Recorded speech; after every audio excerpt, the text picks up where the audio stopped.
Go. on the stream itself myself. Uh-oh. And we're live. We're live.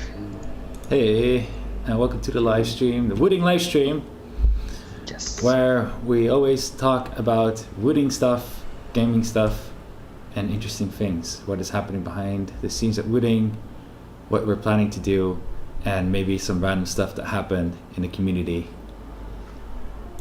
And today we have, of course, a bunch of interesting topics that were very well prepared and very well thought out of. But it looks like Where's the chat? The chat. oh, we don't see the chat. Oh. Wait. Huh? What do you mean we don't? Oh, there you have we go. There we it's have new the chat. thing. There we go. It's new. Oh, sorry, I switched it around there for a second. Okay, there we have the chat. Let me make it a little bit bigger here, so we can all read it.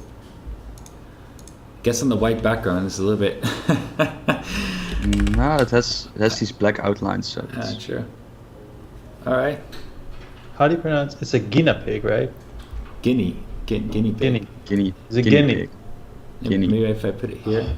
English spelling is so fucked up sometimes. How do you spell it? Guinea. It's a Guinea pig. Guinea. Yeah? Okay. Guinea pig. Guinea. Guinea. Oh yeah, that's Taiwanese. Beginner. All right, awesome. Working. So we have some jazz music in the background again. Yes.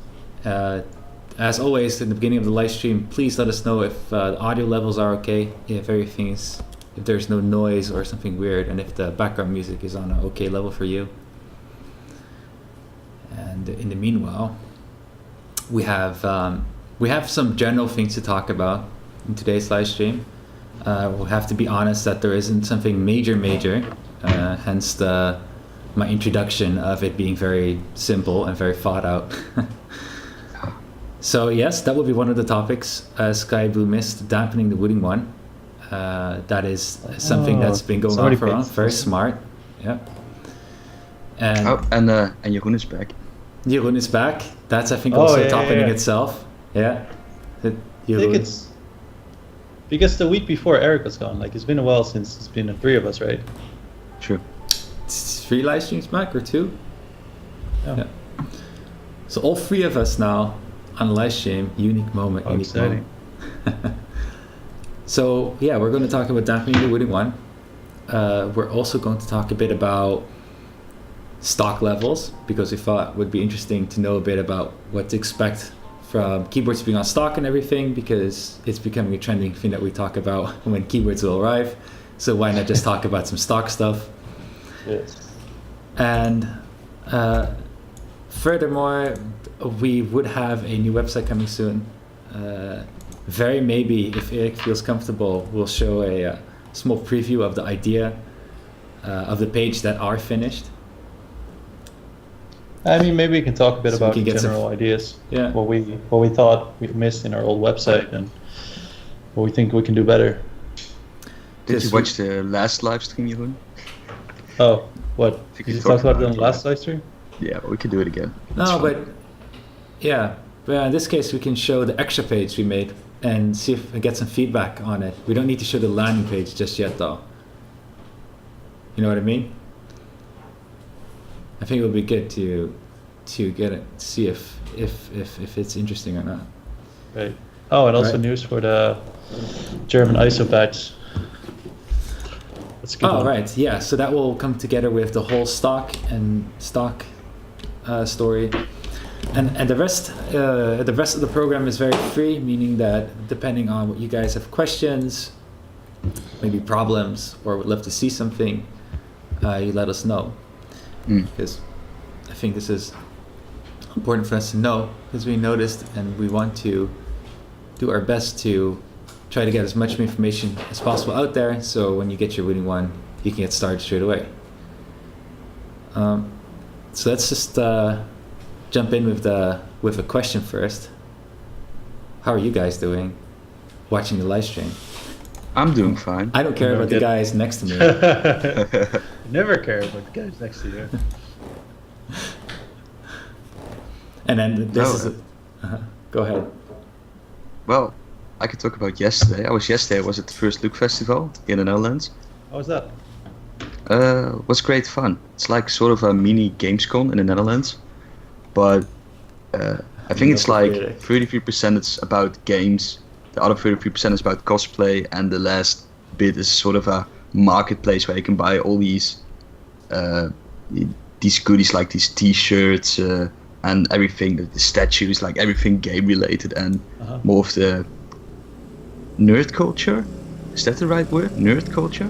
Gaming culture. They call Gaming culture. I know in the Scandinavian distributor always reference them to as the geeks. The geek community. Culture. I think that's the word. It was also it was pretty interesting. It was also like a table somewhere with people from speedrunning in the Benelux, this group of people, and it was pretty cool seeing the speedrunners just playing live. Never saw I love watching speedrun live. speedruns, man. It's so what those guys do to your favorite great games. They just break it in any way possible, like the most screwed up shit. It's a lot of fun. Yeah. And what was else there? Yeah, of course, was a big main stage where constantly goodies got thrown into a crowd and everybody cheer and chant and sing. Shout WOOTING says Wooting. Here's a T-shirt. I'll always remember the German guy at Gamescom when we went there for Guild Wars 2. There was a guy, and he said it was always like, if I say guild, you say wars, guild wars, guild wars. It's literally brainwashing. Yeah, we had the song. It's all right. Yeah, it was. Oh god. But do you know what I hate the most? I guess it's like when they throw in T-shirts in the crowd, it's fine. But then they have like a mouse, something like, you can win a mouse and come up to the stage and sing a song or answer like 10 questions or do a little stupid dance, and you get like a little bit shamed in front of the whole crowd, but you get a mouse in return. Do you know how I would do it if I would like throw Wooting 1 in the crowd or give it away? I would just like go into the crowd with my hands held up high with a keyboard in my hands, and I just walk and be like praised as a messiah, and you, my little disciple, here's the keyboard. I was thinking you would jump in yourself. No. Well, maybe. Crowd surfing with a Wooting 1. Yeah, exactly. That would be cool though. Good evening, AVNL. And good to hear that you guys are doing well. And sleepy. 6:18 a.m. Whoa. Huh? Is that in the US? Sky blue? Yeah, that's probably West Coast. Yeah, that should be West Coast. It's oddly disheartening watching someone beat the game you spent months on in minutes, the speedruns. Yeah. But it's insane. The difference between speedrun and playing the game, I guess, is definitely that you play the game for the fun, and the speedrun is really like the competition, right? Yeah. I was also playing like Crash Bandicoot 2 a while back, and before I started playing, I also watched speedruns of Crash Bandicoot 2, and they had like this trick where they would like slide, jump, and spin to get like speed. I had to like wiggle it half time in the air. I thought like, hey, well, that looks easy. I can beat the game that way. So I tried it, but I could do it like once, maybe twice. But these people do it constantly. They have like this rhythm, this feeling. It's like It's crazy. Muscle memory, crazy muscle memory. Oh, he says from Canada, and the other one 7:21 a.m. here. Wow, guys. Are you guys like still up or already up? I assume it's still, right, since it's Saturday morning. Sunday, right? Or Sunday morning, yeah. And we have a birthday boy, Ricardo Snazzy Hands. Well, congratulations. Is it really your birthday? If it's your birthday, then Jeroen always sings the end of the stream to everybody's. Yeah, always. That one. Right before the end of the stream. So keep tuned. Well, congratulations on your birthday, man. And I also think Pacific is right about throwing presents in the crowd for these game shows. He says like same situation with Sinterklaas. Hated to sit on his lap, but the presents, oh boy. I don't know how old you are, but at one point, maybe if you're like, I don't know, above 12, maybe you should stop sitting on the guy's lap, man.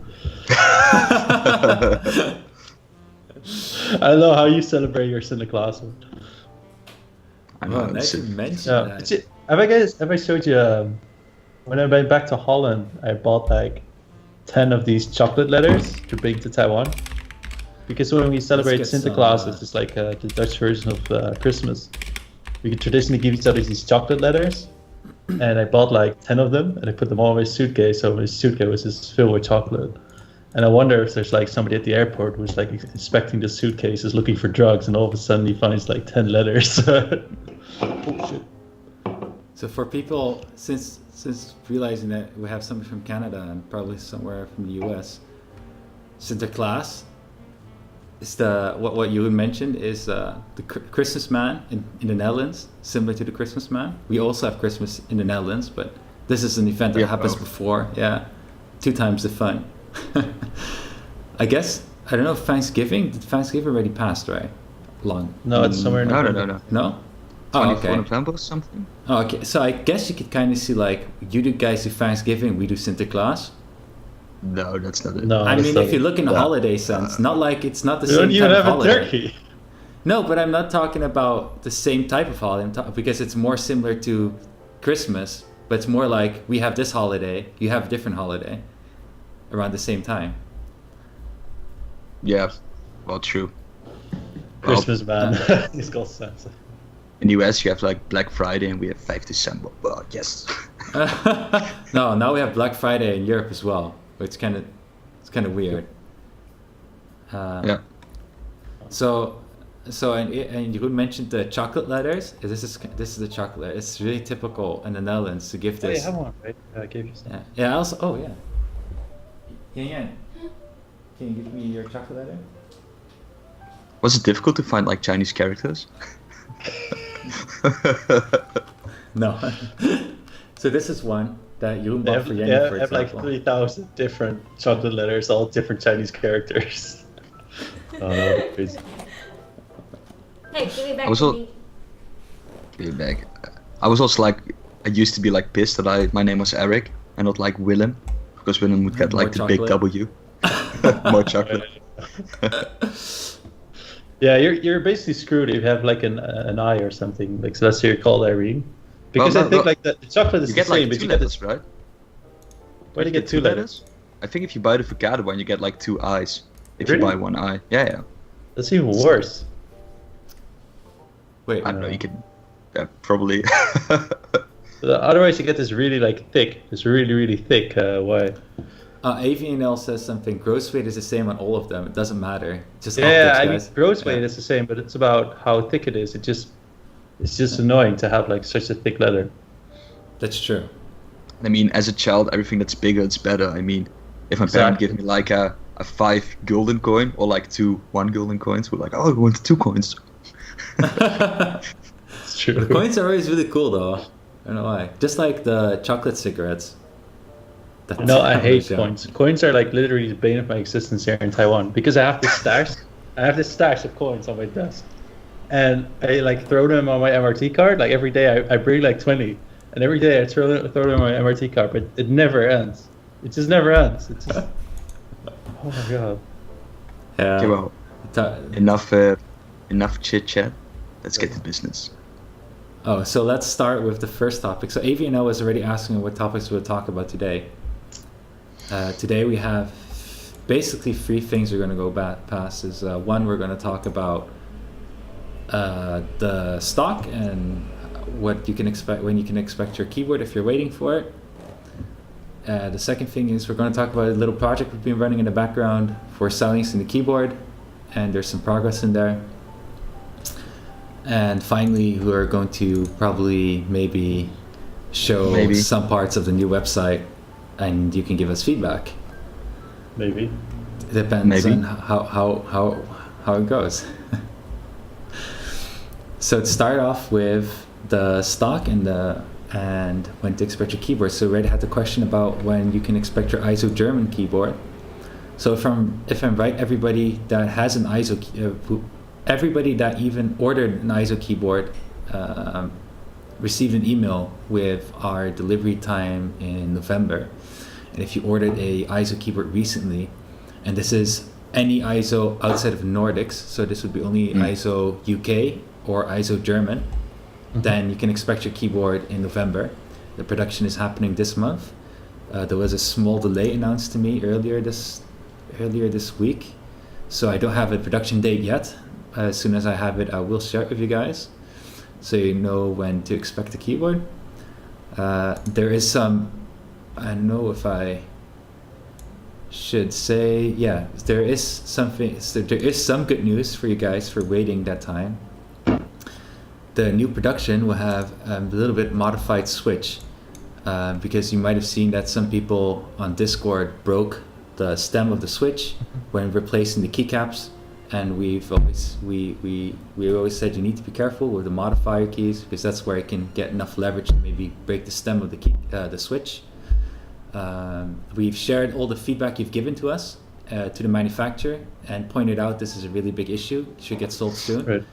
And they fixed it, or at least we still need to try out the new version.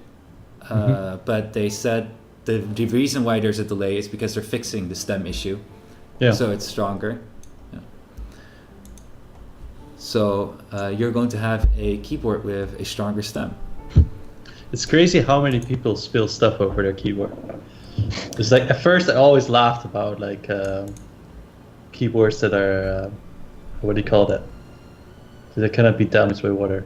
Waterproof keyboards. Yeah. Waterproof. But if we had like coffee, milk, cola, everything. I want to share the story about the guy with the hair dryer. yeah, that would be a good one. So we received this email by this Dutch guy, and he also spilled. I think he spilled milk over his keyboard, like this whole glass of milk, and he said like his keyboard was full of milk. And what he did, he disassembled. He didn't even disassemble the keyboard. He took the hair dryer from his girlfriend, and just started going wild on his keyboard to dry it. And then after it was done, he realized that some of his keycaps were molten. Like the plastic was just melted. And he didn't send a picture yet, but I'm sure he will share when he does. Yeah, we'll keep him anonymous, but he made a deal with him, right? Or at least I told him that. Yeah, if he shared pictures of his keyboard with like the hair dryer next to it, we will send him new keycaps. So if anybody wants free keycaps, melt your old ones. Yeah, melt. But you have a picture with a hair dryer, though. Yeah, I'm also surprised that we've had now maybe 4 cases. I remember I saw one on Facebook. Then the one with the hair dryer. So this beta keyboard? Mr. Pleasant Beta, okay. And there must have been another one through email. So let's say we had like 5 people now. I think, even with Dr. Back PhD spilled a bit once. So, but I'm also quite surprised that it still commonly happens. And it's I can better understand this, the waterproof keyboards. But I just, I would never think to myself like, I should really buy this keyboard because I will definitely spill my drink on. But just in case. Right. It just happens. But it just happens, I guess. Yeah, you're never prepared. Yeah. But surprisingly, not a single one of them broke. None of them broke, yeah. No. I think these keyboards can have a bit. I think all keyboards in general, if you just unplug them right away and just let them dry, and as long as it's not like Coca-Cola or anything that's really sugary, I think it should be fine in most cases. Hi, actually sound right. Yeah, but too much. Spilling stuff off a keyboard isn't as bad as like pouring a phone into a glass of fluid. Looking at Calder. Yeah. What? Okay. Yeah. Okay. What? Yeah. This some long time ago. I was kind of in a rush. Well, I don't know if I was in a rush, but I had too many stuff I had to carry to the living room, so I thought I was smart, and I put my phone on top of the glass.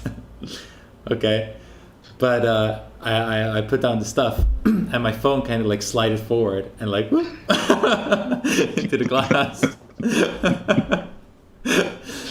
So. So did it survive or no? Yeah, it did survive. Yeah. I don't remember it being broken. Or like what happens a lot is that people drop their toilets in the toilet, right? Yeah, So, but like, actually, I the can pants and imagine then that happening slides in. because if your pockets are slightly angled or weird angled, and you pull up your pants or something, it can drop out. Yeah, Because- yeah. yeah. Well, it happened to me once almost. I was like reading stuff on my phone, And It's taking a drop leak. between your legs. and Yeah. it just tilted out of my head, but I just could just kick it away with my leg, with my knee to the Your side, leg. so it fell on the ground and not on the toilet. Pee over yourself.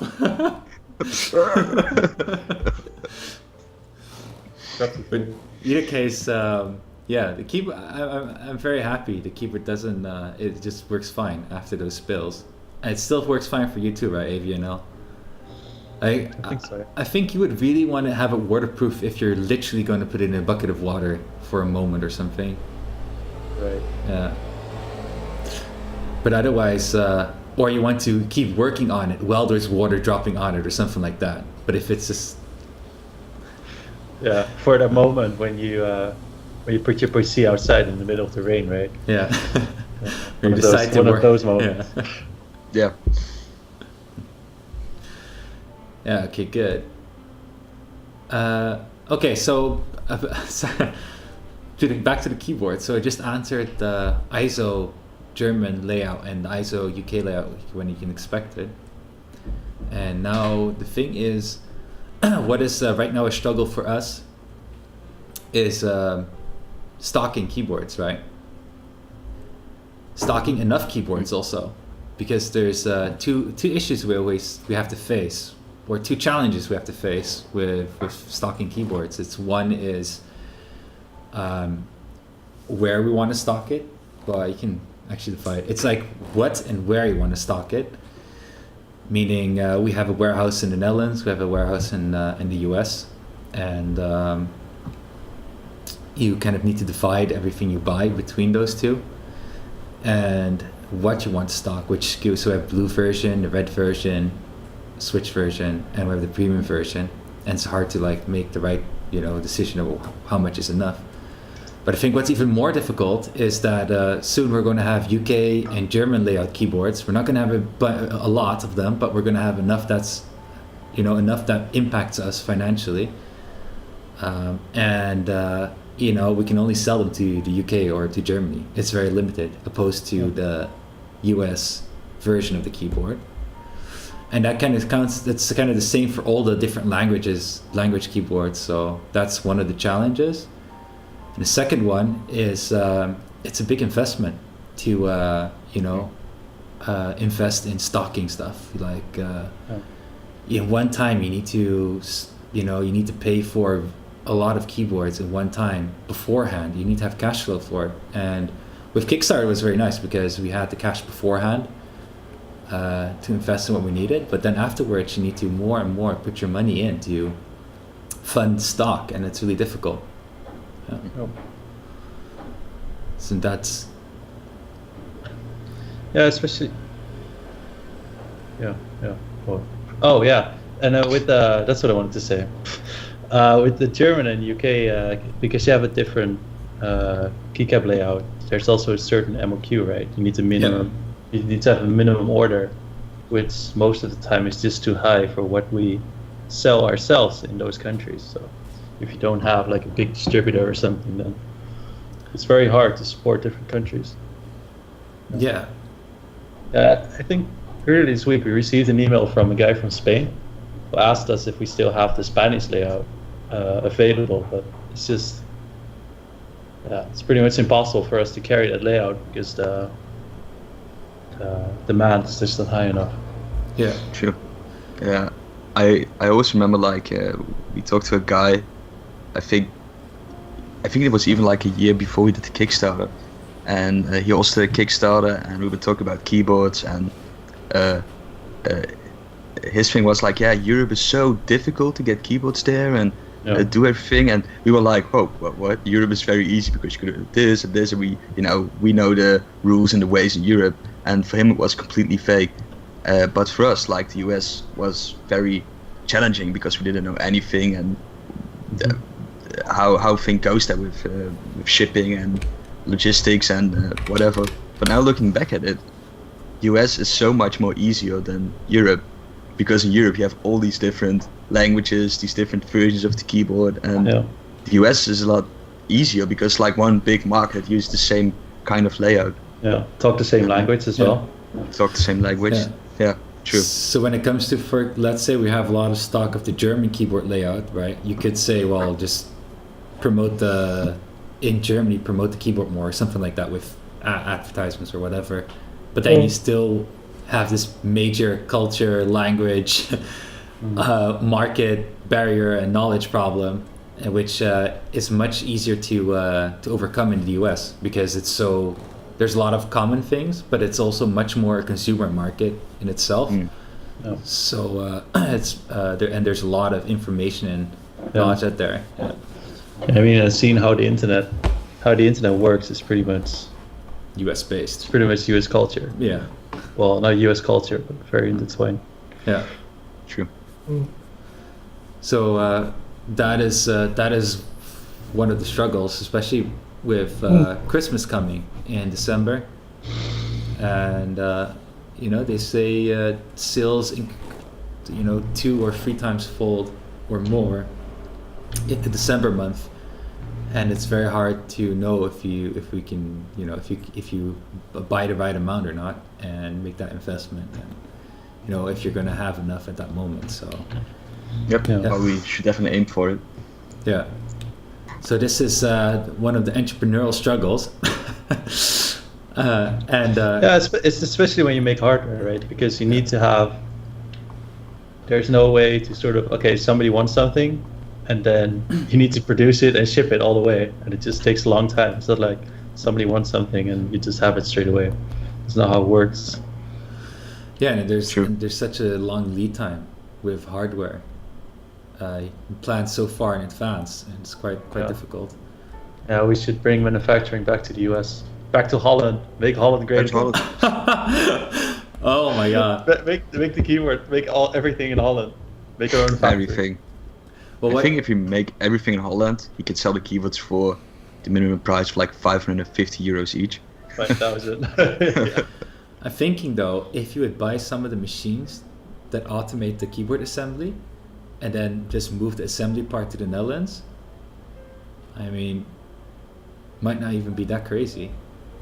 And then you just stock the components, which is cheaper, and you can just fulfill a faster reaction on demand. There's a reason companies do it, right? Yeah.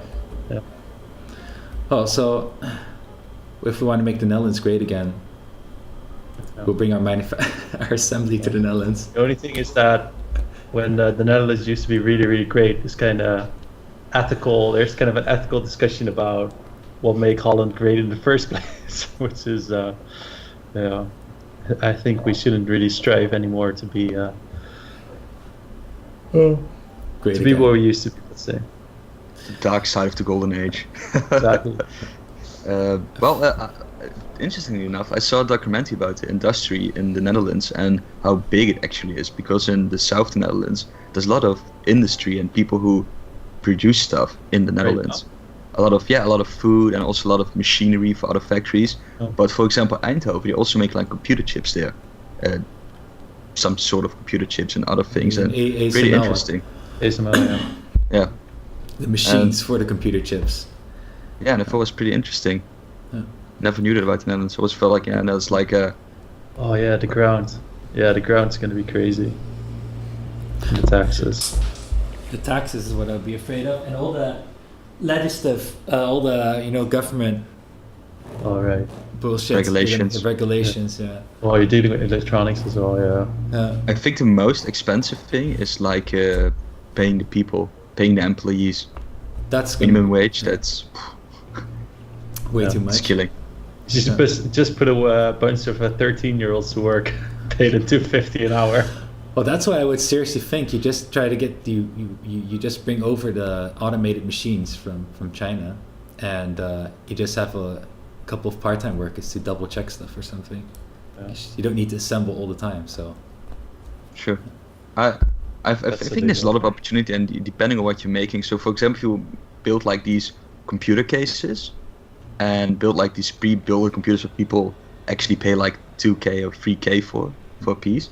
I think that's a thing you can do in the Netherlands, or make something really custom, but actually something as simple, so to say, as a keyboard.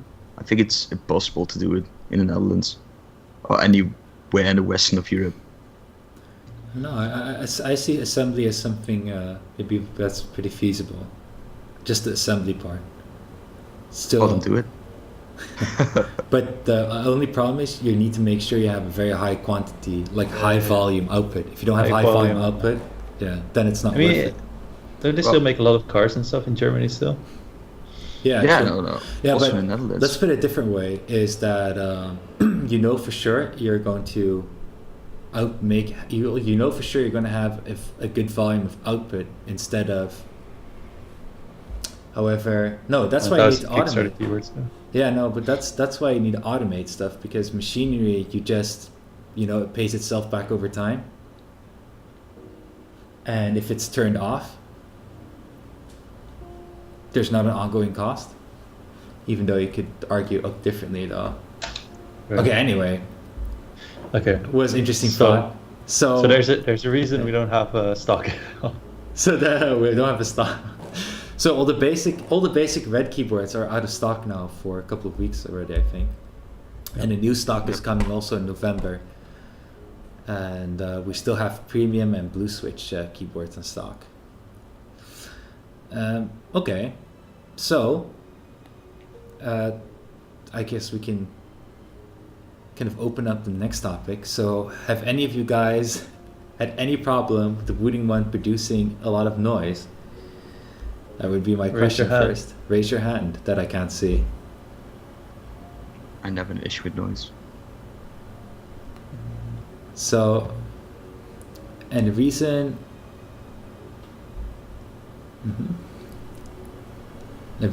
bring this up is, I guess if you have you will see that there's a different kind of sound that the red and blue switch make. It wakes up my wife. Okay, there you have it. Me, I've only owned it for a day, but it wakes up my wife. That's a good thing. I do hear the springs every now and again. And Flemmy, it's quite noisy, yes. Yeah. So, on our side, for everybody it's a little bit different, of course. But I think in general we could say that our keyboard is more on the noisy side of things.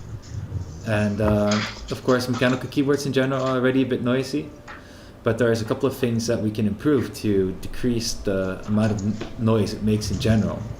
Yeah. And we've been thinking about this, and one is AVNL, for example, says, I do hear the springs every now and again. That is one of the things that is the least in our control, because it's really up to the switch manufacturer to do something about this. Yeah. And we did the same as we did with the stems. We brought back the feedback and pointed it out. And the switch manufacturer right now is looking into the springs and looking at why it's actually making a sound. Maybe you should talk a bit about where the noise is coming from, because there's two different types. Basically two different types. Yeah, so the first type is what I'm just talking about, is the springs, right? The springs making a noise. And the second type is from the keyboard itself resonating the noise. And so the thing that we're able to influence and really do something about is mainly the second one right now, which is the keyboard itself resonating the noise. And what we did, let me drink some water here for a second. You're allowed to do that. Take your time. See here, I changed to other switches, but it's still loud enough to hear from rooms away when I'm gaming. Yeah, so there's already some different ways. We already had a it started with one of the community members changing the Wooting one, modifying the Wooting one to make it more soundproof, and that really brought up the idea of like, damn, he did a real I didn't hear any sound tests yet, but he did a real like thorough job on silencing the keyboard. Like I could not imagine Right. what else you could do, and it just made us think like, what is something that we could do that could help silence the keyboard more, without it being such a pesky big job, and without it being such a big intervention. I don't know if that's the right word for it. Yeah, it's just basically a lot of manual cutting and everything, and it's not really feasible to like give it to people or do it in production. Yeah, so the guy indeed used bitumen sheets, and like Jeroen just said, it's not really feasible to do that in a production. And that's what we had to think about. What can we use in production also on that is simple enough that it can also apply to production? Because one thing we can't do is change the mold of the keyboard design itself, and in this way try to reduce the sound production, because mold changes of course are expensive, but the bigger problem is not per se the expensive part. The bigger problem is that if you cannot fill up the space once it's taken away. Does that make sense? So once you have a mold, there's empty space where the plastic is injected into, and you cannot fill the space up anymore. Like it's gone, it's gone. And there are ways to fill it up, but then if you do it in huge amounts, you will destroy, or the mold will, how would you say that, expires much faster than it would usually do. Link to the guide. Yeah. Do you have a link to the guide from that guy that did the bit? I'll find it. I'll find it. Oh, Manson helped us whoa. there. Thank you, Manson. That's So, fast. I'm noticing that this music is very loud also. It's like... Okay, there we go. Okay, so what we did is we collected different type of material, and I think it was not exactly bitumen, but it's very similar. The other one I have in the office, and we got this. I honestly don't know what the name is for it, but it's a supply. No, I don't even know if it's really from 3M actually. But it's more of a generic foam. Let's put it that way. It's a PC electronics foam. Let's just put it that way. And there was a third one, which is some kind of like packaging type of white foam. Yeah. Which we didn't even try because it's pointless.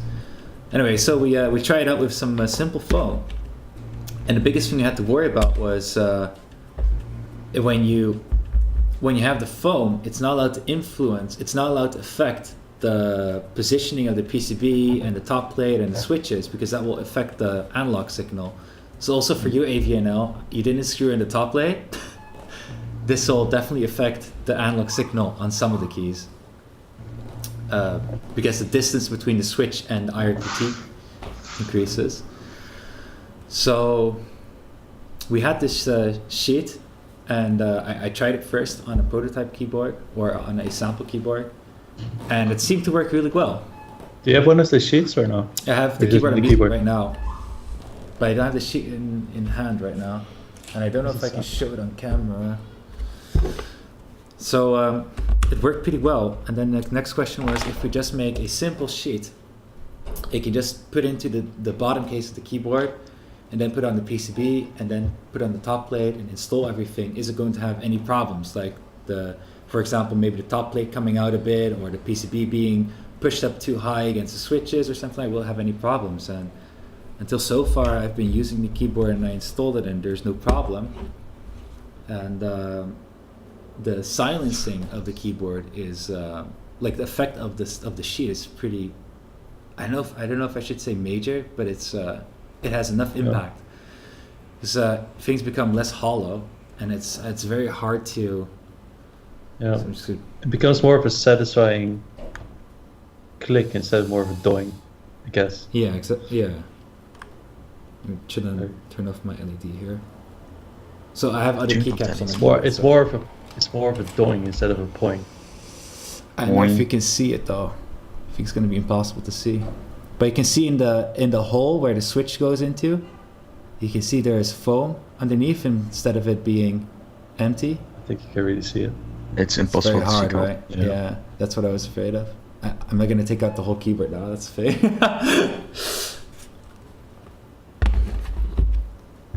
No. In either case, we'll have these sheets, simple sheets. You can just place into the keyboard and put on the PCB and everything, and it silences the keyboard. And we're still running some tests to see if it influences What's anything. the sound? It's a car outside, I think, in the alarm. Thought it was like a bird or something. It sounds like a bird, yeah. Okay. Yeah, so and that's the sheets. We are once. Oh my god. It's coming for you. So once we can confirm that the sheets have no influence and like zero influence and just works fine, we'll also make them available for as cheap as we can, just the shipping cost and handling cost of sending the sheet out, and that's it. And they can get one from us. And we're contemplating, depending on what the results are, if we're just gonna install it standard into the keyboard in the future. So yeah, that's about the sheets. Yeah. Yeah, very, very cool. Yeah, Very cool. Yeah. well, that's pretty sick. I do wonder what we can do, or what we could have done. Like if we didn't, let's say I would have started all over, and we didn't want to do the sheets. Like, what could we have changed in the design? Because basically, it's because there's like holes in the because between the bottom case and the PCB, there's like these sort of holes, right? That sort of amplifies the sound. But it's not like you can just fill them up with plastic, can you? Maybe you can. No. Could have made It's it not less 3 hollow, seconds. but the problem is that I think the reason why they try to make it as hollow as possible is because it uses less plastic, which is and cheaper. Yeah, I don't think the plastic will fix the problem, but maybe like a sturdy metal plate somewhere in between that could help. I think there are a lot of things we could have done, looking back in hindsight, to cancel out the noise more, but it's a thing we still have to, I think, investigate, explore, and see how we can implement Pull this a in the razor future. and sell it as a rebrand stealth edition. The stealth edition, yeah. Ask €10 more, and it's more silent. Ooh. Ooh. Yeah. Well, I think the sheets, it's like sort of a solution, but it's not a It's very definitely good not. solution, I guess. It's not. It's more like a G fix than a real solution to the problem. But I think in the future maybe it's a thing we can explore. Maybe find a new technique, or we look into a razor stealth keyboard and screw it open and see what makes it so stealth. Well, I guess actually, I really think though that filling up the hollow parts with plastic will fix most of the sound being resonated in the keyboard. I just wonder how much more expensive is it if you do that. Because per standard, when you give a design, they just per standard try to make it as hollow as possible to save you cost. So there's so you would definitely have to point out, hey, I want this whole area to be filled up. I don't want any space in between. That would make a big change, I guess. Have we tested the O-rings also? Yeah, I think we did. We tried it with the O-rings, but personally, I'm not a big fan of, because it changes the feeling of the switch as well, and they get kind of thumpy. No, not thumpy. What would you call it? Well, I think other than Dumpy. it doesn't matter on which keyboard you install O-rings, you always get the same feeling out of it. Mushy. Yeah, that's the word. But I would be most afraid of with O-rings, if you get too thick ones, it's going to mess up with your analog. Unless if you're just using it as a keyboard, it doesn't really matter though. Even then, if you still use the keyboard, it still sort of ruins your feelings. Gets mushy. But that's personal. I personally don't like it, but you know, if you want to install O-rings, on every keyboard will be the same thing. Wow. Even more boobish than it already feels, according to Linus. It's like typing on boobs. Type on boobs, yeah. You know, actually, I've been using the black switches for a while on WASD. Black switches? Black switches? Black switches? Black switches. Mentioned it multiple times. Black switches, which... I know. And then I switched to... Now I have all the red switches installed. Maybe it's interesting, but when will the black switch be available? Silence. Soon. In the Wooting Stealth Edition. The Wooting Black Edition. But it's like, are we aiming to have it somewhere available before the end of the year, or does it take another year? Black No, switches. reds are the non-clicky ones, and black ones are like more sturdy red ones. Yeah, More exactly. springy. It's more... Yeah. You need mushy. There's more resistance in the black one than the red. Heavier to press. And when they'll be available, we want it to be available before Christmas period starts, but it's It's not a promise we can make. definitely not a promise we can make. And as soon as we can promise something, we'll announce it officially instead of talking about it like now. Because there's a couple of things to consider. Is we know what we want for packaging.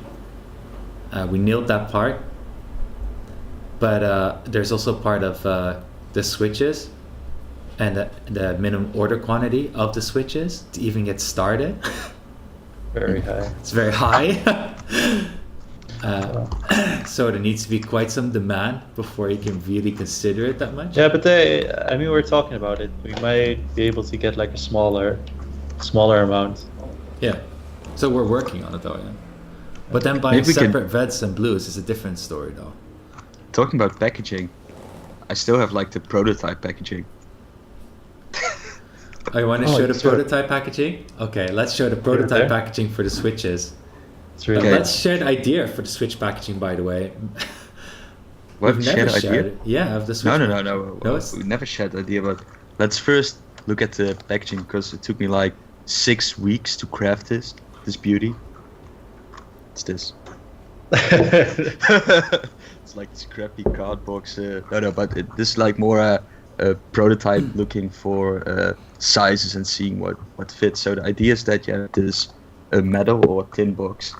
I think that you can keep your desk, a switch inside, and which is very beautiful just to have on your shelf or on your desk somewhere.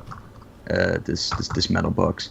And then around the metal box, like kind of a sleeve that has a barcode. Look at this realistic barcode.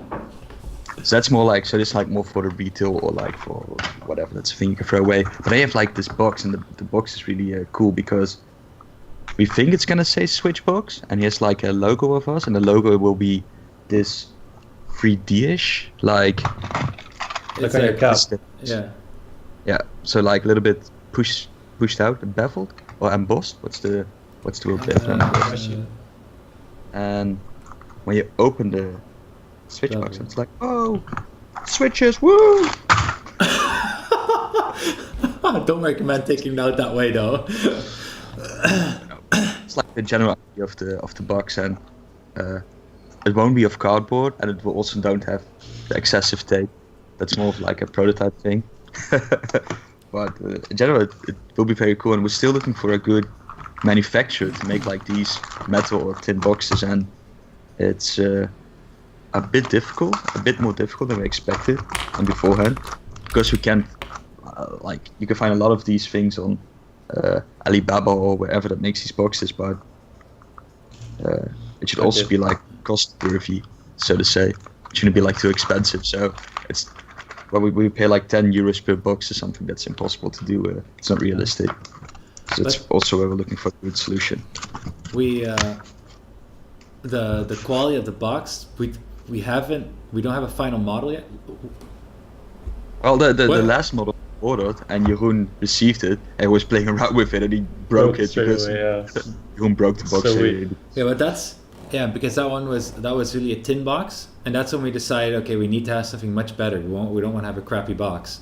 Yeah. And then the thing came like, okay, if you want to have something better, you need to make a mold. You need to make tooling for it. I was like, You need to make it yourself, basically. you make it yourself, basically. I was like, oh my god, here we go again.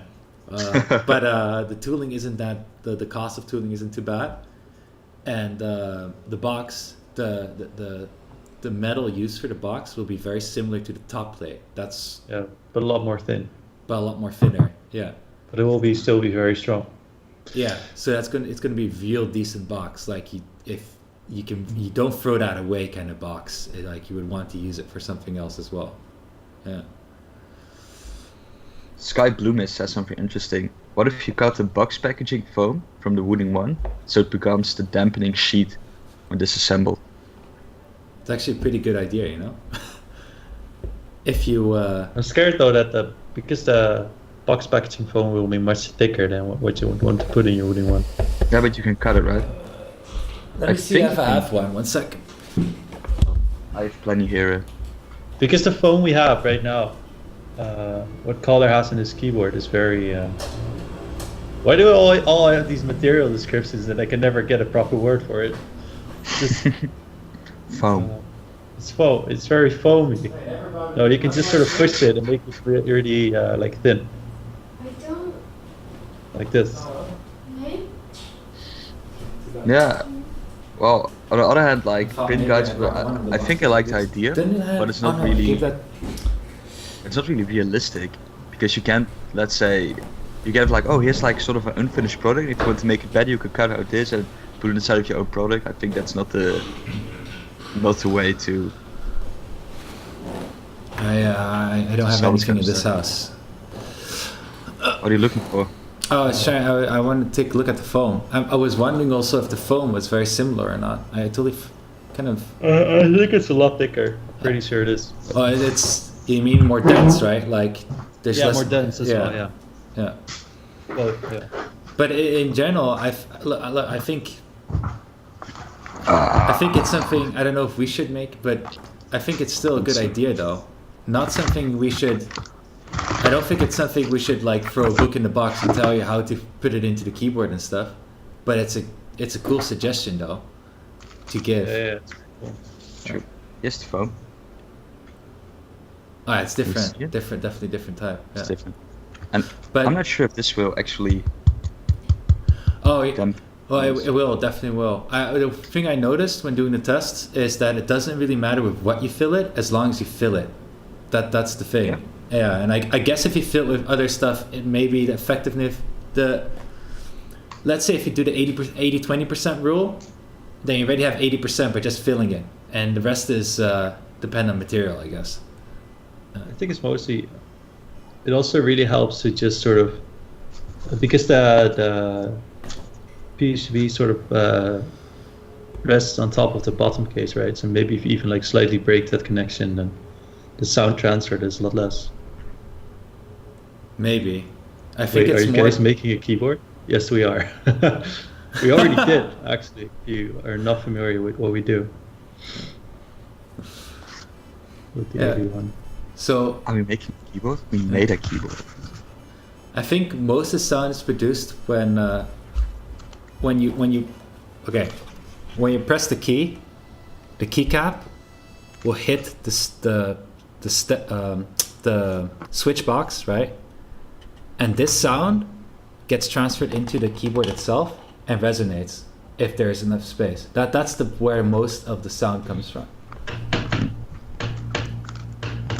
And because I guess because the PCB has holes, right, and the stem, like the switch itself, is not soldered onto the PCB and everything, it can only amplify it instead of something else. True.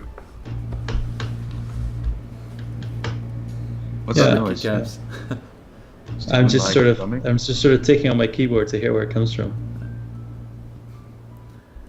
Oh, so Filthy AB1, we are. Yeah. Oh, thanks, AB. So just shortly explain. This is a live stream we have every 2 weeks, and we basically talk about booting in general and what we experience. And we're the three founders and makers of the Wooting One, the keyboard. That's in the link that ABNL gave.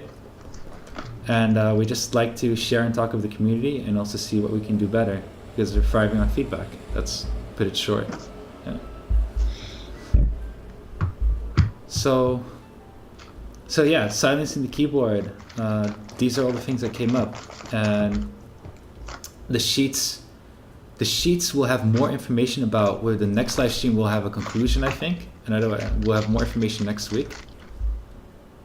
What you can do better is open source. Yeah. Rubber keycaps. I'll come back to the open source later.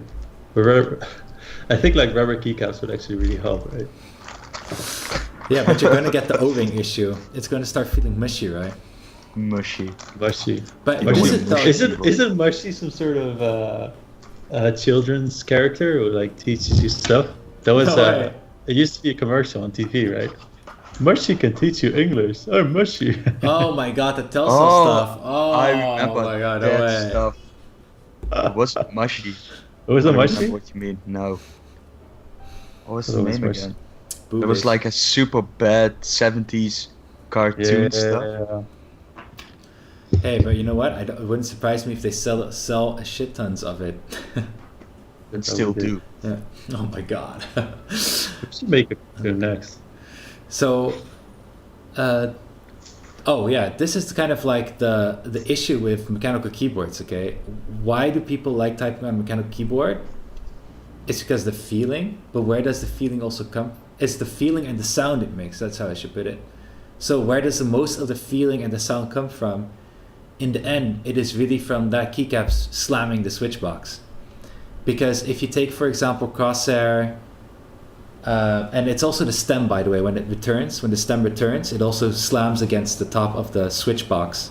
So there's two moments. You slam this is why it's called click-clack, or sometimes it's called click-clack. When you slam the keycap down, the keycap hits the switch box itself, the end, and then when the key goes up, the stem inside the switch hits inside the box on the top. So when you take Cherry MX silence switches, for example, the only thing they did is inside the switch on the top, they added some padding. So when the stem returns, it just hits the padding instead of the plastic, and it silences the keyboard. And it sounds funny, you can feel it. I'm not sure if they also put it on the bottom. Should be if they silenced it, by the way. But you can feel it, that's the thing. So that's why MX silence switches might not be the best feeling. So it's kind of this thing like, okay, as soon as you start silencing the keyboard, it also takes away part of the experience and feeling of the keyboard. And it's also, that's like the O-rings, you know. No. Yeah. What about those? There are also these dampeners that you just put over your switch box, right? We've never tried those. No, does that change the feeling as well? I haven't tried Probably. yet. It should. Yeah, I mean, it should. To a certain extent, it should, but different from O-rings, though. It's different. That's a thing I definitely want to try. Yeah. Might as well buy membrane keyboards. Someone says I'm flame using a mechanical keyboard because it feels like the keyboard is flaming with you. Yeah. True. It's true. Now it actually helps to type way harder. Just mash your keyboard. I mean, it's definitely satisfying, right?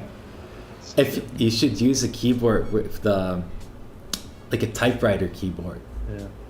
It feels it feels. I think like so satisfying. The two most satisfying feelings of mechanical keyboards are either like really raging, or just like sometimes where you're like typing, and you get like this perfect streak of words, and you just sort of surprise yourself like how fast he just types it, and it just feels so good. Is it just me? No, it is. Oh, so for example, Jeroen, you have the Keyboard Paradise keyboard with the Fuka switches, right? Those are in itself more loud and more of like a typing machine feeling idea. Just really, really satisfying. Yeah, that's true. I think, and this is probably going to be biased, I also like the blue switches because they have like this double click.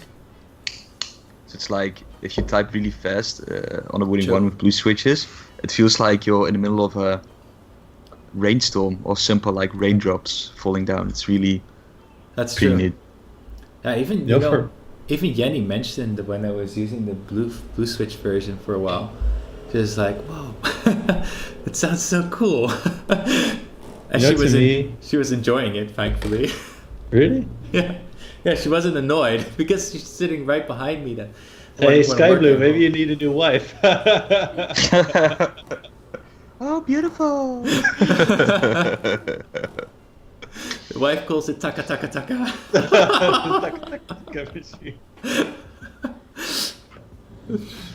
Taka, taka, taka. Beautiful. You know what the best solution is? Give her a keyboard as well, so she can taka taka taka as well, and then you get like used to it and you like it like taka taka taka. So romantic. So, I see on mechanical keyboards like the Reddit community that when they make like a special keyboard for their wife, but they're never really into it, and then they use it for the first time, and then they're all surprised. Yeah, I mean, my mom always says we need to make a pink top plate for all the girls that have the keyboard. Oh, yeah. Are there any girls in the chat? That would be a good test. Like of the people in the chat, is there already a girl? Everybody who's pink in the chat should be a girl, right? Can you choose your own color or something, or is it like random assigned to you? Sky Boomer says hi. I think it's random, by the way. But hi, I tried to give her my old Razer. Too was having none of it. Yeah. Well, that's a Razer problem. I don't know if it's a keyboard problem. Ooh. Well, was also pretty. No, I'm not gonna talk about it. It's too much. Dun dun dun. I heard. Yeah. Very good. Proton with a mix. Uh-huh. I want to talk about yesterday when I was like in this shop at first look, where they also had like a few keyboards which you could buy. And it was really interesting how they displayed it all. And it was actually funny what keyboards they really wanted to sell and which they also wanted to sell, but not as much as the other keyboards. And it's pretty interesting. It was like one brand who had like this completely row of keyboards, and all the other major brands were on the other side, like only displaying like 2 or 3 keyboards. And it's pretty interesting which brand they really try to push to the customers. But It's okay. I mean, you can. I think it's okay to say and what our opinion about it is, but we just have to put it on more of a public relationships level. well, no. Well, it's. First of all, I think what they did wrong in the store there was like they compared mechanical keyboards to membrane keyboards, and in a certain way you can compare them, but there's a difference why a mechanical keyboard costs like €100 and a membrane keyboard with also macro keys and RGB backlighting only costs like €25. And there was like this brand called Trust. I think it's also like a Dutch brand. And Trust is a major joke. It's just like, I guess Speedlink would Speedlink be similar? Speedlink? Yeah. Trust Speedlink? is like the Yeah. biggest I have a crap Speedlink. you can ever find. Speedlink? I have a Speedlink router. It's the best. Yeah, routers are good, are cheap but good. But the mice and the keyboard and stuff they have, similar level, I think. Yeah, but the thing is, they also have like this. They call it like sort of mechanical keyboard switches. Oh, the Trust. mechanical switches. The mechanical switches. Oh, God. And Do you like- have those? Yeah, and it looks like a mechanical keyboard. It doesn't feel like a mechanical keyboard. It's just a membrane keyboard, and that's pretty. It's just a membrane keyboard where they add a click. That's it. Yeah, true. And the sales guy was also like, yeah, why would you buy like this Corsair keyboard, for example? Why did you go look at the Trust keyboards? Because those are fairly more expensive, fairly cheaper, and they do exactly the same. I was like, okay. But yeah, it's I like it how they try to. I think the last couple of years really tried to push in the gaming scene Trust with the keyboards and the products. For years, And I'm- probably. Yeah. I'm not saying that they are like bad products because a membrane keyboard can be as good as any other membrane keyboard, but I think it can never be compared to a mechanical keyboard. Speedlink. If it's also this this part of realizing when you spent. I remember when we were young, we bought the Logitech keyboards, right? The G15 with course. screen. Yeah. Of course, Yeah, it's and the screen. And Logitech the headsets. 20,000 Yeah. macro Macro keys, keys. of course. So in that time, you're just, you're not too aware of it, and your budget is not too great. But then once you actually spent money on an actual quality component, you're like, whoa, this is actually really decent. Yeah. And then you just can't go back anymore. And I kind of feel the same way with the keyboards. Is if you've been using membranes all this time, and you've always been jumping from the one cheap model to the next cheap model, Yeah. you're always going to stay in that bracket unless you just make a decision of, okay, let's just put some extra money in the component, in the peripheral, or in the thing I want, and then you'll see, oh, damn, big difference. Doesn't G15 was such a good keyboard. It was so big and clunky. It had like the screen orange as well. It was so ugly as well. It's crazy. Why did I ever buy that? When I had the G15, I think it was still the first version, but I think after a couple of years of using it and not really using it, it kind of broke down and didn't work anymore. Then a friend of mine, he told me, yeah, just put it in the dishwasher. Okay, I was like, put it in the dishwasher, let it dry for like a week, and then the keyboard worked again. magic. So it's pretty neat. But I must say, I always love like the support of Logitech. It's like when something breaks or when something goes bad to your product, you just like call them. It's like, oh yeah, sure, we'll send you a new one. Oh, here's your money back. Buy a new one. You never do. Sure. Yeah, they have one of the better customer support, I guess. I mean, Logitech products in themselves, right? There's nothing wrong with it. Just, I mean, you can just definitely go cheap on membranes with Logitech if you want to. Mm. Yeah, they have just a wider range. Their mice are awesome though. I saw here. What about this? Is the very important, most repeated question. What about a Wooting one with a numpad, guys? But not a full-size keyboard, Calder. You're not reading. But not a full-sized keyboard. Wait. Huh? So it is numpad. So okay, sorry, apologies. This is actually a more original, creative question then. Oh, this is the rest wasn't original, creative, guys.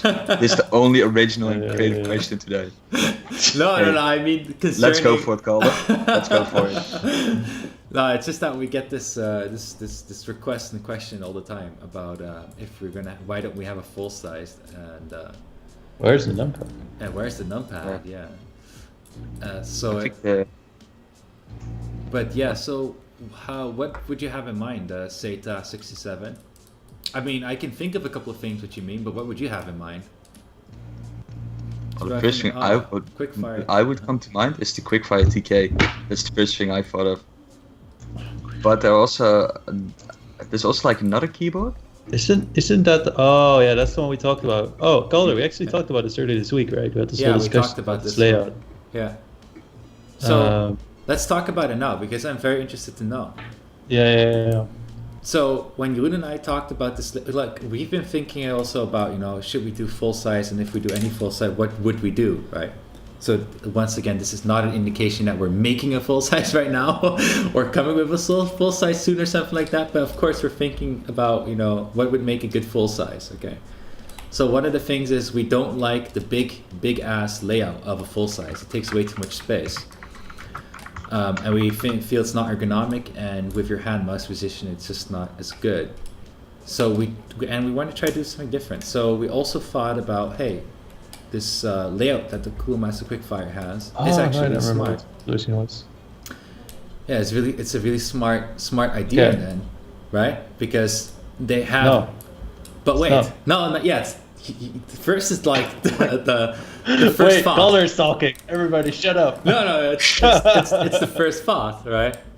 This Coolmaster Quickfire is a really smart layout because you have your numpad and you have your arrow keys. But then what, Jeroen? The big question. So the big question, or the big question mark I have with the layout, or what's sort of dawned on me is like every time you actually want to use the numpad, you probably also want to use your arrow keys. Like for example, you do, because what do you use the numpad for the most, right? Like data entry. and then pretty much anytime you do a data entry, there's also something going on with your arrow keys. So then you have like two things at the same spot, like two use cases at the same spot. That's why I don't like the layout, because it tries to be really smart, like combine arrow keys, but I don't think it really works. But I've never tried it, but I think that will be the biggest concern. Plus, you drop all the other.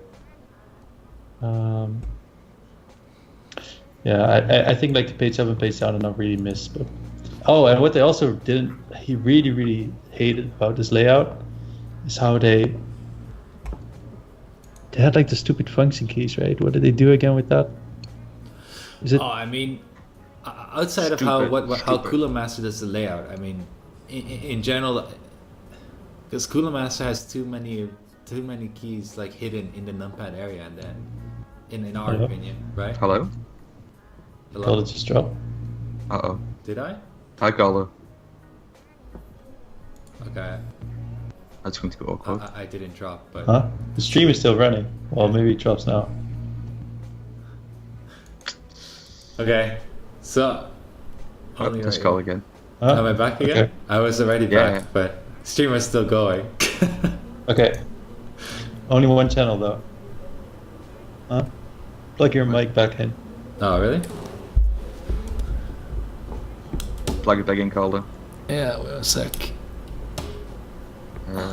Well, there's Yeah, also like... of course say that, but that's the point, is that you probably want to use them at the same time, because if you do data entry, you probably also want to go around your cells in Excel, for example, or go around the numbers you're editing. Well, I think also like delete page up, page down, and home is also very important for this these work cases. True. But looking at gaming, for example, if you only use the keyboard for gaming and not really for work stuff, then this could be. Yeah, but then you might as well drop the numpad. No. There are like some games actually use the numpad. Simulator games, or GTA Flying. The standard keys are numpad, I think. Yeah. But I think for GTA you still need to use the arrow keys at the same time, isn't it? Or no? No, that's kind of weird, right? I'm not sure. Yeah, maybe, yeah. What I would say, mobility remap advocated with all sorts of different region issues. I mean, yeah, you can only go so far. True. Well, there's also like I think what's called like compact layout. I think I saw a keyboard once with it. It's like a sort of Leopold, but then with a numpad attached to it. Also. It's the Leopold 87, I think. Oh. I think also most laptops use it actually. These Windows laptops with the same kind of layout. What do you use? AVNL. There's also a secret is if you want to use Azerty keyboard, you can just change to Azerty in your OS. The keyboard language, you can just change it in the OS instead of changing it with hotkeys and everything. This is. It's the 87. Oh yeah, this is the layout I have on my laptop as well. Yeah. But oh no, it doesn't. Also... No, but this one shares the 0 and the. Yeah. No, this is not. Oh, this one. Whoa, huh? Yeah, but question is, you can see that the control menu and function key are non-standard. True. I'm also really not a fan of these kind of layouts, these really compact things. But then again, on a Leopold, it's really nice, I guess. But adding the whole numpad thing. They have a little bit spacing between the. Let's see, they have a similar layout, I guess, but they have a little bit more spacing between the alpha keys and arrow keys. This one? I guess. I forgot what the name was again. But actually, if I think about it, this layout that Madsen shared is actually pretty good. Which one? Yeah, look in the chat link. Oh wait, sorry, it's not from Madsen. It's Eric shared it, I guess. Wooting Live. I shared it. Oh, Wooting Live, yeah. Yeah, I shared. Actually, personally, I like, other than the non-standard keys on the bottom, which you could fix if you make some more spacing between those keys and the arrow keys, which would also be an indicator for you to know where the arrow keys are, for example. This is actually a pretty smart layout because the right arrow key, in this case it says 0, but you could also put the double digit 0 there, and you could keep the arrow keys on while using numpad. That was Well, nice. I Because you cannot, actually but with this layout, it's impossible to use the arrow keys and the numbers at the same time. Well, you have to swap true. a number, yeah. But that's why how I would change it is like separate the whole numpad thing. Just move like one keycap to the right, and I have like a really nice row where you still can have like home and delete and I don't know, a page up, a page down, like these important keys. And then you have like the separated arrow keys, and then you have like the numpad thing there. But still keep it compact. Yeah. Oh, I'm actually really liking this. I don't like it at all. But another thing I would change about this layout is I would probably make the spacebar smaller. I would just keep on the standard sizes on the bottom row, and the shift on the right side, I would just make that the ISO shift or a standard, let's see, or the same size as your left shift. So shift. Yeah, Yeah. depending The on ANSI shift. That's the ANSI shift. Um, ANSI shift is... Oh, the ISO shift is smaller, sorry. yeah, the ISO shift But then- is smaller. Yeah. But then again, the next problem arises. You need like a separated function row, like the F1 to F12 keys. Oh, that's very easy. I mean, personally, I would not have a function row. No need really to have it. And if you would add it, I would just add it with very small spacing above it. Yeah. And then you can use the extra space on the right for something else. On the right Yeah, top. true, but I think you need to add it because a lot of games also use like these F1 to F4 keys, and some like these for quick saving, and you also need to use your numbers so you can. It's difficult. So AVNL says, okay, so let's say first SATA says, for example, a person uses the numpad a lot for typing numbers instead of the top 10 numbers. And that's why numpad is important to him. And I guess this is definitely, yeah, that's definitely a thing. I personally, if you're used to numpad, it's faster for sure using numpad. Hey, and if you're used kinda to it, realized you go something. to it. What happened to the idea where we would like map the numpad on a keyboard, like the 890 and the IOP and the key L and the. Yeah, because this would be definitely possible, but you also need to have like the swap around function. It becomes more complicated. That's what it comes down to. And a lot Just of like our, getting used to things, right? yeah, that's for sure. But the problem is kind of like this, our target group, and to what extent do they really understand this? So it's only the more advanced or people that already play around with keyboards a bit more that will really make use of it, but not like your bread and butter people that buy the keyboard. Yeah. So what if modular? I think like... oh, sorry, go ahead. With people like, what's that saying? Like, you use the numpad when typing numbers, of course, but in the end, like, how many times do you type a number, and is it worth it to maybe go for a smaller... You can also ask yourself, is it worth it to go for a smaller version? Because if you don't do like a lot of...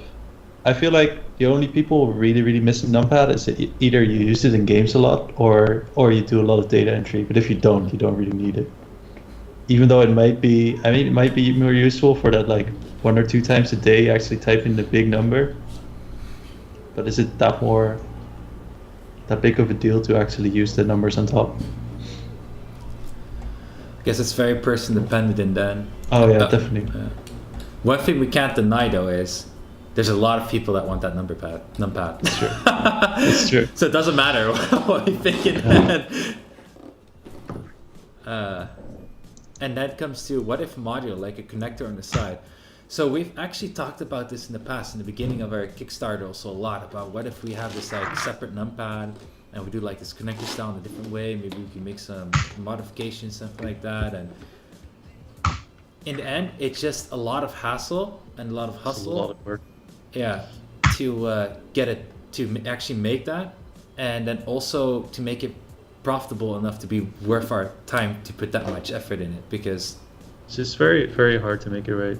yeah, Even we saw the Asus ROC Claymore, right? Where they have the separate separate little numpad, and you can put it on the left and on the right, which is pretty cool. But what you have to do is when you put, they have like this sort of plastic thing you have to sort of put in the connector to protect it, and it just doesn't really feel right. It's just very hard to make it feel right. Yeah. I guess. Well, Quick Shit says, here's my crazy idea related to this topic. When you start selling the Switch alone, sell a top plate with magnets on the side, then you can sell a numpad that would just stick to the side of a normal keyboard. So I guess this kind of... Quick Shit is a guy that appreciates efficiency. Well, Color me both said shit on live stream. Oh, that's so bad. I've said worse things, I think. So this actually comes down to the same thing of how difficult it is to implement this idea very well. Because even this top plate idea, one thing is to have the idea, the other thing is to actually try and do it and implement it well, that feels good. And it just boils down to the same thing again. Because also, one of the big things that really stopped us also from jumping on it too fast was that you have two separate devices connected to your PC. You can't have them working analog simultaneously, as in, you can have them working as analog, but you can't have them working as the same controller at the same time, like controller 1 for different games, which is a big problem. Well, problem. We just didn't find a solution yet for that problem. Yeah, it's a challenge. Challenge. Not a It's a problem. challenge.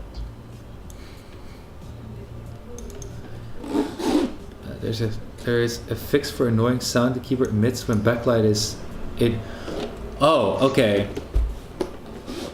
Let's address this. Is there a fix for the annoying sound the keyboard emits when backlight is above 80%?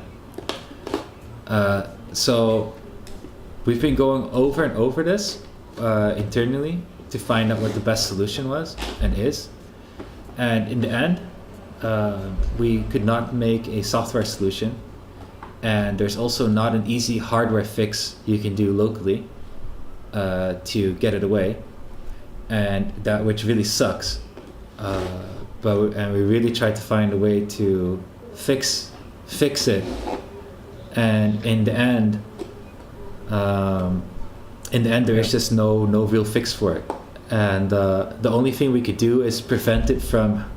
Well, the only thing we could do is just prevent it from happening to others. Well, let me put it a different way. It was inside the keyboard, and this was built to spec. According to our requirements, we never noticed the sound anymore. And then during this mass production, some of them would maybe make it. Jessica, I'm sorry for everything. 80% is the new 100. Well, and sorry, so we just adjusted the PCB, and we kind of like, how would you say that?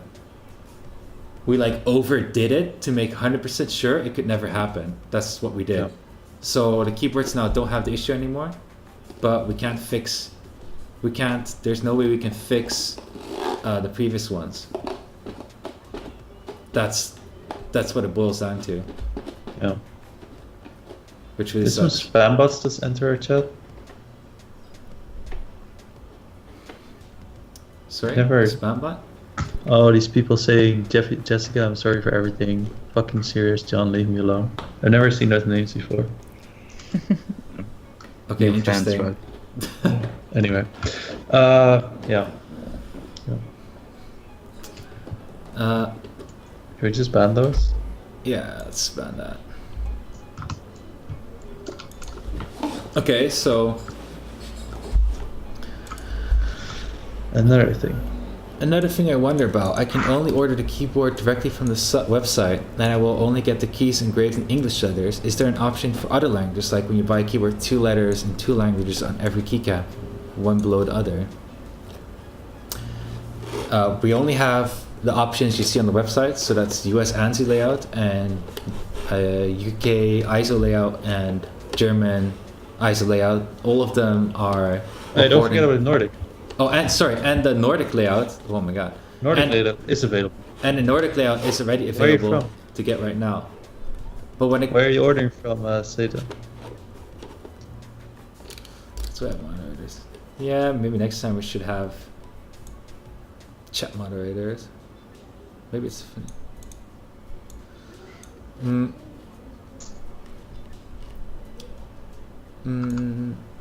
What we don't have is a keyboard with 2 languages engraved on it, I guess. 2 different languages or something similar. I guess it would be... Well, I guess it just means a different language layout, right?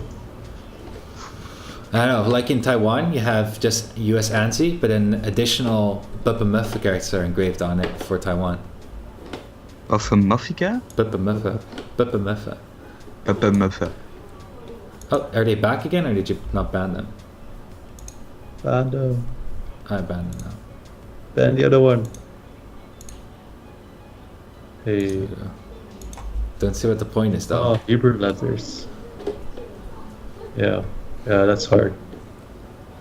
That's definitely hard, Sata. You should buy separate keycaps for that. Actually, you can customize and make your own keycaps with Max Keyboard, I think, or something like that. Max Gaming. So. I think the most easy solution is if you really want a Wooting 1 in Hebrew, it's just to buy aftermarket keycaps. Yeah. That would be the and I get some double shot PBT.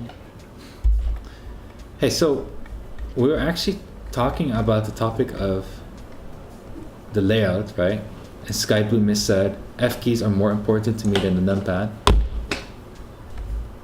And I'm just gonna switch here to the layout that Eric shared, because I'm very curious towards. Oh, let me see, is this better? Okay, there we go. I'm just very curious what the general opinion is about this layout, and just I guess imagine F rows above it. Which one? The one that's it's on the stream now. Yeah. Let's see it. No? Yes? No? No. In the chat. Let me put it in the chat. Where did you? Well, I think the concern this is is exactly what it was before.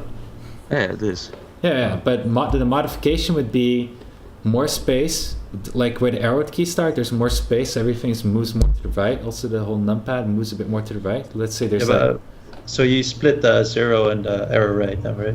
Yeah, you don't make it part of the numpad per se. Like so you're missing the plus and the minus then as well. Yeah. Oh well, then you need to add another row next to it then. That's what you're missing. So just the thing is, what college just tries to say like, oh, let's make a full size keyboard, but try to make it even more complex screw. Yeah, it's no. If you have the problem with full size is that I'm just trying to think of a. Yeah, quickly, the difficult thing about daisy chaining is that either you need to have your own protocol, or if you just want to use USB, then you would need a different controller because it needs to act as a host and what's the other one called again? Slave, I guess. So that's why if you want to do it right, it just becomes complicated. Because if you want to have a numpad that's easily detachable, you want to have it function as your own device, separate device as well. So. See. And then you also need to have like a physical connector, which is probably this is the problem with full size, right? So this whole extra space here of the arrow keys and the keys above it, I mean the numpad itself, like the thing we don't like is the numpad itself just taking this whole bunch of space here. But if you would make it more compact, you would move this whole numpad all the way to the left, and this whole middle part would disappear. Then you have the quick fire, but then if you push in the arrow keys here, and then make the right arrow key a part of the 0, this would be 2 separate keys, right? So you can move it into the numpad itself, and then you can remain all the rest of the keys here for the numpad. Then you would effectively have the whole shaboom, but you don't have this whole set here with the end, pause, end, and everything. Yeah, Flamey made a makeup in the chat. Oh, awesome, dude. Thank you. Flamey's too fast for us. Flamey, you're awesome. Thank you. This is exactly like the double. Yeah, very good. Yeah. Standard layout. Yeah, you would get this. And then you can still have, if you make it a little bit wider above the Yeah, move arrow the up numpad key. up a bit. It's also pretty cool. Yeah. Oh yeah, you can move the numpad up. Exactly. And if you want, you could actually add some little, like some couple of millimeters space between the left arrow and arrow up. Right. then- Yeah, that's better. Yeah. But do you And guys want to Wooting hear here. the next issue with this? And it's, even if we would make like layout is this, like, where's my right control key? I need my right control key. Well, this is kind of like you can change the menu to the control key, and then the question is where's your function key? Yeah. But you can remove the Windows key for function key. Honestly, okay, I I should would say remove this the too fast. Windows key. Yeah, who I would uses remove the Windows Windows key key. on the right side? Really? Yeah, nobody. Exactly. And who actually uses the control on the... Huh? I Who don't uses know. control on the right side? I don't know. I do, sometimes. Okay, AV there. But the Windows key really, right? No, right? No, he says AV can count the number of times on one finger. Like, I assume he means in his Oh, entire one life. Like, he finger. never uses it. Oh, one finger. Okay, sorry. I didn't see the last one. Control windows on the right side completely Yeah, easy to oh, most people. you know what we should do? Make the space bar even bigger. Like, just move it all the way to the right. Just make it huge.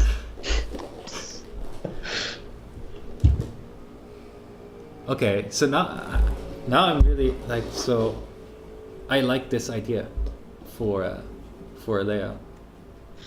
I would buy this. I'm not sure. Would you? I'm I not mean, sure. It's let me put it this way: if I wanted a numpad, So what don't you like about this layout, Larry? well, I want to try it, but I'm not sure how it would feel like. You know, it's Yeah. Maybe the I arrow think- keys might just become annoying to use with like all the rest of the keys right next to it. Well, that's why you need to have the spacing.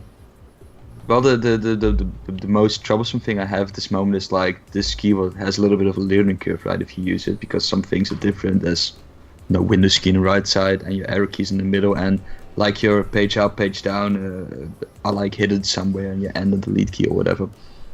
And this is where like a little bit of learning curve starts, and that is something that can annoy people in the beginning if it doesn't work as they want it to do. And some people are really up to it to learn Yeah. it, but some people just don't want to learn it. They just That's want to true. do it right off the box. And Yeah. but maybe it's not so difficult, you know. And it's a thing we should. I We should try. Maybe we if can you find look a at the keyboard with learning this layout. curve, if you look at the learning curve here, it's more about some keys are just not as accessible anymore as they used to be. And then I'm mainly looking at that whole print screen, home, page Yeah. up, down stuff. And the rest is basically the same. It's just that where you put your hand is just a little bit different.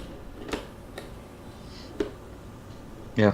But I mean, because what you're saying is a very good point. That's why the other layout would be very difficult, right? Where everything was really compact, close to each other, and other, or like you get to this point where you have like split keyboard or ergonomic keyboard where it gets really weird, right? Yeah, but Yeah. that's a whole different Yeah. story. And Yeah. I think there's another issue I have with this keyboard, and I don't have a solution with it. It's the right arrow key and the zero key. Because if you type on a numpad, you expect like to have like this big zero bar on the bottom, right? Because the 0 has like two keys that holds up. Right. And I'm a person, most of the time I would hit it like somewhere in the middle or even more to the left side of the zero key. So if I would use Yeah. this keyboard, a thing that will happen for sure in the beginning is that when I type a number, instead of pressing the 0, I just like press the right arrow key. That's What a if thing that you- would also annoy me. What if you just move the numpad like, all the way up? That's Like a whole row smart. of- All the I way to the guess. top right. I think that's a smart idea. And then you can have like a mode key on the right bottom. Yeah. Whoa, we can add dedicated profile keys. Macro key. We can have extra Yeah. keys though.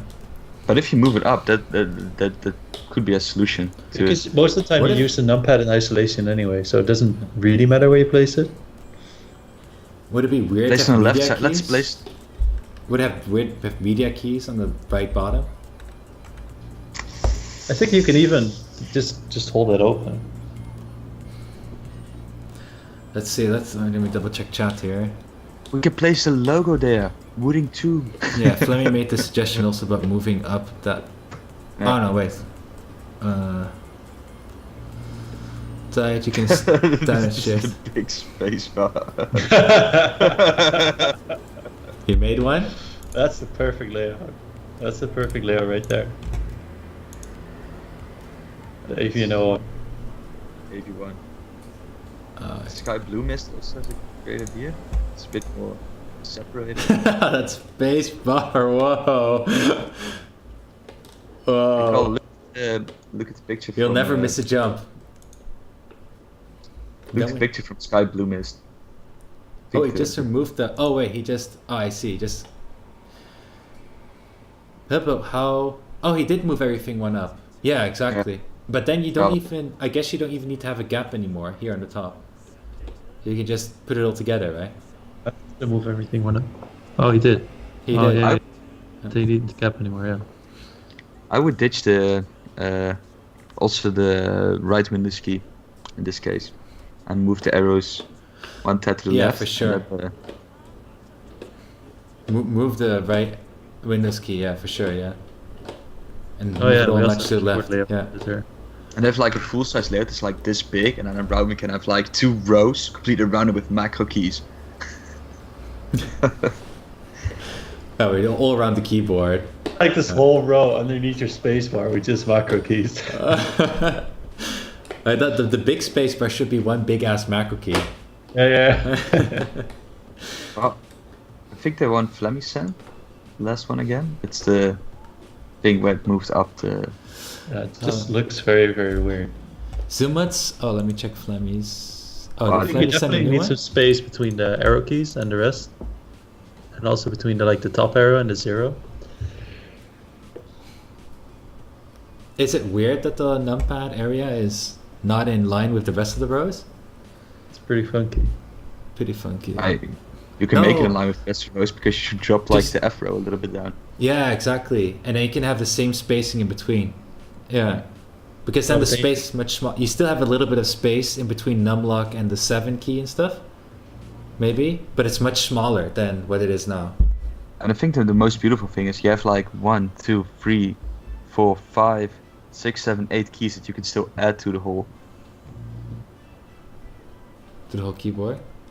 Yeah, Here we have because you can like, you could put like 2 on the right bottom and still everything above the arrow keys like the row. You can add 5 keys there and. Well, that's the thing. I guess that's why you want to have a little bit of space in between the arrow and the numpad area. Mhm. And personally, I'm not sure yet if it's a real problem, but it was also an argument about when you blindly put your hand on the keyboard that you exactly know where you are, and you can easily access the things you want, like the arrow keys or the numpad. But I've yet to really experience that idea, but it's a good argument though, because it's also with the rows, why you have key rows and why you have the bump on the F and the J key, so you can blindly find your position with your hands. I saw Zimwitz made an argument about who used like removing the arrow keys. And I have to be honest though, I use I arrow really keys. use arrow keys a lot. Yeah, I use arrow keys a lot too. Oh. I game with arrow keys. No, I use arrow keys a lot I for use arrow keys to jumping. look around playing shooters. Best ever. We need some mouse anyway. I use arrow keys a lot for just jumping between in text. You know, on Mac in this case, and I think on PC it's with Control. You can jump to the beginning or ending of a sentence and everything. Yeah. And I jump actually, between I sentences. used the 60% without arrow keys for a while, and I did try the FN plus WASD, but it just becomes very difficult because you need to combine arrow keys. Well, if you do a lot of text editing and my case programming, do a lot of arrow keys combined with like Control and Shift, and it just becomes very complicated very, very fast. Yeah. Or not even necessarily complicated, but just annoying to use. Yeah, I used it for a while as well. It is fucked up all the. Oh, I just fucked up all the time. Yeah, that's the same. And it got slower instead of faster. I think there were some great ideas pushed around, and I love this more like public brainstorm session. Pretty cool. Yeah, me too. I'm Still really not- liking this, you know? This layout idea. We're gonna save them all. I use Visual Studio Code, Avi. I use Visual Studio Code, I use Visual Studio Code. but on my Mac I use Atom. You can even have bonus keys and You know, Visual Studio Code also has a Mac version. Yeah, but I don't use it on Mac. I don't Okay, like whatever. Visual Studio Code that much, to be honest. Whatever. Whatever. I really like it. It's great. It's a great one. Okay, either But- case. Let's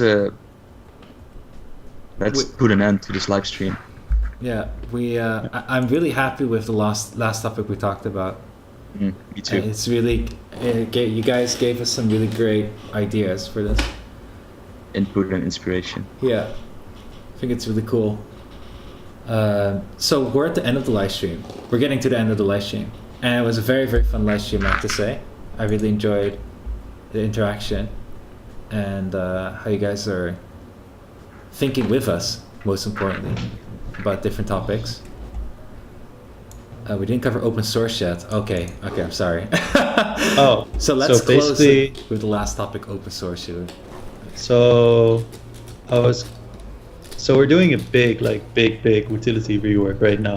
Like change the whole design of everything. Like I don't want to call it the backend, but let's just call it the backend. And if everything goes fine, then I wanted to aim for tonight, but it didn't work. Like maybe tomorrow or the day after, we'll put it in beta. And if it's fine, like nothing should have changed. But it should make adding new features a lot easier, and also from that point on we can start open sourcing, so it will be soon. But yeah, still soon. Yeah, I'm, how long would you guess?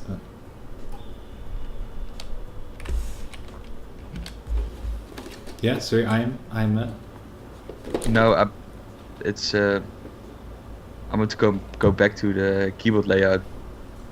Oh, yeah, okay. Well, give your additional comment. Oh, but AV open sourcing is not gonna really. It's probably not going to be the golden egg for LEDs, but we'll see. We'll see what happens. Maybe. Maybe. RGB effects will start. So the utility rework is first, and then move DKS to profiles is second, and then RGB effects is after. Soon. So yeah. And we're gonna promote the. I'm not allowed to say it anymore. The beep out of RGB effects, of Shit. course. Shit. Yeah, exactly. QS. Yeah, but RGB effects are well overdue, and are definitely very, very high on our priority list now. Yeah. Very high. Oh, but Okay. going back to the keyboard layout, there's one issue I already foresee. If you have like the F row really cramped next to each other without spacings. No, not next to each other, right? You want to put it a bit lower, closer to your number row. Yeah, because but there's a very even big if you- spacing now. Yeah, but you still like should leave these gaps open, because I'm looking Yeah. at the design from. It's from what's his name? Zumot. Oh, that one, yeah. Yeah, if you open that link, it's really interesting because he has like the F row orthodox above the number keys. Oh, right. It looks really confusing. Well, I like how it looks because I love this kind of design, but I don't think it's very. It has a big learning curve because it's not easy to reach like the F8 key or the F12 key or the F4 key because you're not Yeah. used to it. It also feels like very overwhelming or something. Maybe overwhelming is a good word. I really want to Like try. these- I personally think it's a really cool layout to work with. Yeah. And I wonder if you're going to have a lot of times where you want to go to the R keys and you accidentally press end or something like that. I really wonder if that's going to be an issue or not. And I think it's easier to reach F keys now. I wonder if you can somehow, because how are we going to check different layouts? Like how we cannot. We need something that then we can sort of try different layouts, or maybe get more insight. I know into a what keyboard model keys- that has this layout. It's from China. Well, Right. For I example. thought about how we could test it, and it's really interesting thing. You just get a piece of cardboard, make like these holes in it where you put switches in, and have like a fake keyboard, and then you can test the layout. You need Everyone wasn't listening. Yeah, exactly. Yeah. That's what I was thinking about. Yeah. I mean, in the end. Oh, just 3D print the top plates. Oh, right. I'll sort of so I'll just 3D print like a big thing where you can put all these things in, all the switches in. Just make a big raster. That would be cool. Yeah. Yeah, Yeah. I Lot of mean, ideas. with the prototyping phase, we can have the same bottom case and everything, and just change the top plate for you don't finalize PCB anyway. You just have the bottom case is final. The top plate is going to be the same always. It's just where the holes are. So you can just have different top plates with your different prototypes. Yeah, I wonder how easy it is to get different prototypes for the top plates. Is it? It's probably not, Should- right? I think it should be relatively easy. They just laser it anyway. They laser them? Yeah. You stamp them, right? The prototypes they laser cut it. Oh, then it should be really easy. Yeah. And otherwise they would see. Otherwise, I guess they would CNC cut it, but. It's too expensive, I guess. Well, I don't know if it's about expensive or not. I guess it depends on the material also. They depend. probably just don't want to put too much effort in it if Yeah. you don't Cause, are not looking to buy a large quantity straight away. yeah, I guess you would think laser's faster, but I'm not sure actually. So, but anyway, it shouldn't be biggest issue. Okay, so can we close? Yeah, yeah. Okay. Bye everyone. No. If you jumped into the stream very late, or you're wondering what we talked about in the beginning of the stream, there's a video. The whole stream is going to be on YouTube as a video as well. There will be timestamp links on that video after a couple of days. We're not very fast in these things, and we'll be back again in 2 weeks with another live stream Yes. where we talk about what we just talked about this live stream, for example. We'll see where we are in 2 weeks. The most important thing is that we just the most important thing is that we just have a good conversation and get some ideas rolling and share stuff that's happening, because then we can stay more in touch. So Yes. we'll see you guys in 2 weeks again, and otherwise talk to you over email, chat, Discord, wherever. Facebook, Twitter, Reddit, phone. Yeah, this. Okay, so see you guys, and I have to say also special thanks for the guys from Canada. In this case, Sky Blue Mist was Canada, I believe, and the other one in the US, I guess, for joining because it's so early there. So thanks a lot, guys. And Bye see you. everyone. Bye-bye. Bye bye. Bye.